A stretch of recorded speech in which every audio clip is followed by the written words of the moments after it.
안녕하세요. 바람이 제법 차가워졌어요. 요즘은 날씨가 변덕스러워서 예측하기가 어렵지만 절기가 절기이니만큼 눈이 내렸으면 좋겠어요. 네, 그렇습니다. 이번 시간은 첫눈이 내리기 시작한다는 소설 절기에 대해 알아보겠습니다.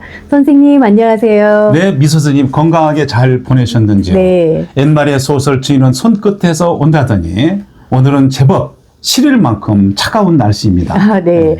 소설은 언제를 말하나요? 네, 소설은 24절기 중 20번째 절기로 겨울의 초입을 알리는 시기입니다. 네. 양력으로 대체로 11월 22일 또는 23일 무렵이고 음력으로는 10월에 해당합니다. 겨울이 시작되는 입동 후 15일에서 큰 눈이 내린다는 대설 전 약 15일 사이인 입동과 대설 사이에 해당합니다. 네. 소설은 한자로 자글수의 눈설자로 작은 눈이라는 의미를 담고 있습니다. 이 시기에는 첫눈이 내리기 시작하지만 소설이라는 이름처럼 눈의 양이 많지 않고 가볍게 내려 쌓이지 않는 것이 특징입니다. 한겨울에 든 것은 아니고 아직 따뜻한 햇살이 비치기 때문에 소설을 작은 봄이라는 뜻에서 소춘이라고도 부르기도 했답니다. 아, 네, 그렇군요. 네. 선생님, 다음 절기가 대설인데 소설과 대설의 차이는 무엇인가요? 네, 소설은 작은 눈, 대설은 큰 눈이라는 의미로 두 절기 모두 눈과 관련된 이름이지만 기상 현상의 차이가 있습니다. 소설 때는 눈이 내리더라도 보통 양이 적고 금방 녹는 경우가 많지만 대설이 되면 본격적으로 눈이 쌓이기 시작합니다.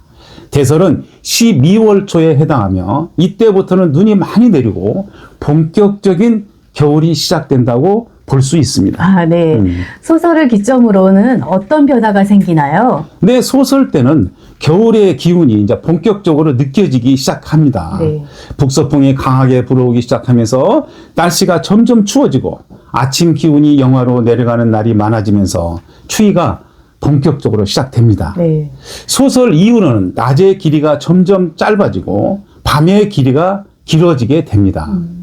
기온이 계속 떨어지면서 겨울 잠을 자는 동물들도 활동을 멈추고 잠자리에 들 준비를 한다고 합니다.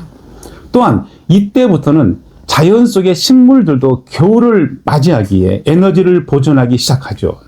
낙엽이 모두 떨어지고 나무들은 가지를 드러낸 채 추위를 견디기 시작합니다. 네, 추운 날씨와 건조한 공기로 감기에 걸리지 않게 건강관리에 신경 써야겠어요. 네, 그렇죠. 그리고 소설 절기에는 어떤 풍습들이 있었을까요? 네, 눈이 내릴 정도의 추위가 시작되는 소설에서는 겨울을 날 채비를 하는 시기입니다.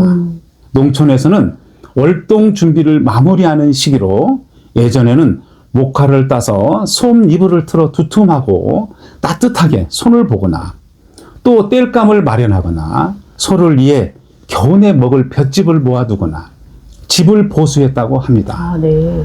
또한 입동부터 소설까지는 김장을 하기 딱 좋은 시기로 이때 배추와 무가 가장 맛이 있고 김치가 발효되기 딱 좋은 시기로 집집마다 가족들이 함께 김치를 담그는 풍습이 있었으며 또 가을 무를 뽑아 햇볕에 말려 무 말랭이를 만들거나 시래기를 엮어 달고 호박을 썰어 말리는 등 긴 겨울을 대비하기 위한 작업들이 시작되었다고 합니다. 네. 또 음력 10월 중순경 5대조 이상의 조상의 묘소에 가서 시 제사를 올리는 풍습도 간간히 있었습니다. 아, 그렇군요. 소설과 관련된 재미있는 이야기나 전설이 또 있을까요? 네, 소설에는 보통 바람이 심하게 부는데 네. 이 바람을 손돌추위, 손돌바람이라고 불렀다고 합니다.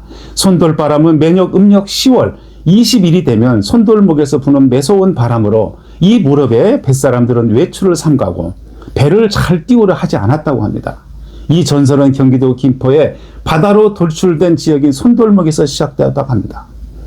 열향 세시기에 의하면 강화 바다에 험난한 암초가 있어 손돌목이라고 하는데 방언에 목은 산과 물이 험난한 곳을 의미한다고 합니다. 그런 전설이 있었군요. 예. 그럼 손돌바람에 얽힌 전설이 또 있을까요? 네, 손돌바람에 관련된 전설은 지역마다 조금씩 다른데 대표적인 설화로 고려 고정이 침략을 피해 손돌배를 타고 강화도로 이제 피신을 하는 도중 손돌이 해협이 협소하고 급류가 흐르는 곳으로 인도하자 자신을 해하려 한다는 섣부른 판단으로 손돌을 그 자리에서 참수에 처했다고 합니다.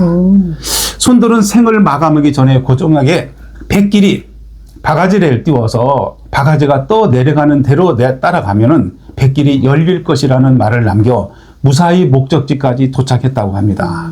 고종은 섣부른 판단을 뉘우치고 손돌의 무덤을 만들어 줬는데 어부들은 이날이 되면 손돌의 영혼을 추운 바람을 몰고 온다고 믿게 되어 바다에 나가는 것을 삼가게 되었다고 합니다. 이 밖에도 경기도 안성에서 손돌뱅이 얼어 죽는 날, 충청북도 영동 지방에 손 사고 죽는 날, 경상북도 구은이 지방에 배 싸고 노는 놈, 얼어 죽는 날 등이 있습니다.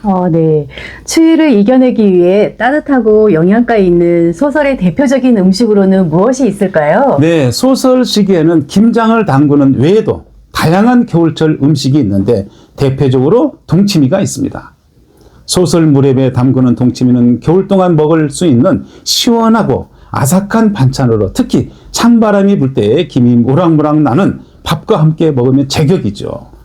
또 따뜻한 팥죽을 먹기도 했는데 이는 몸을 따뜻하게 하고 기력을 돋구기에 그런 음식입니다. 네. 이 밖에도 제철 음식으로 도토리, 귤, 배추, 무, 꼬막, 삼치 등이 있고 그리고 김장하면서 모아둔 무청과 배주, 겉잎 등으로 시래기를 무를 썰어 말린 무말랭이, 호박을 썰어 말린 호박꼬지 등이 이제 만들어 먹거리 월동 준비를 했다고 합니다. 네.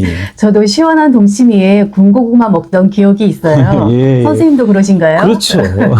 소설과 관련된 속담으로는 무엇이 있을까요? 네, 초순에 홑바지 하순에 손바지로 바뀐다는 속담은 날씨가 급하강한다는 것을 말하고 소설 주인은 빚을 내서라도 한다는 속담은 소설답게 날씨가 추워야 보리 농사가 잘 된다고 하는 말입니다.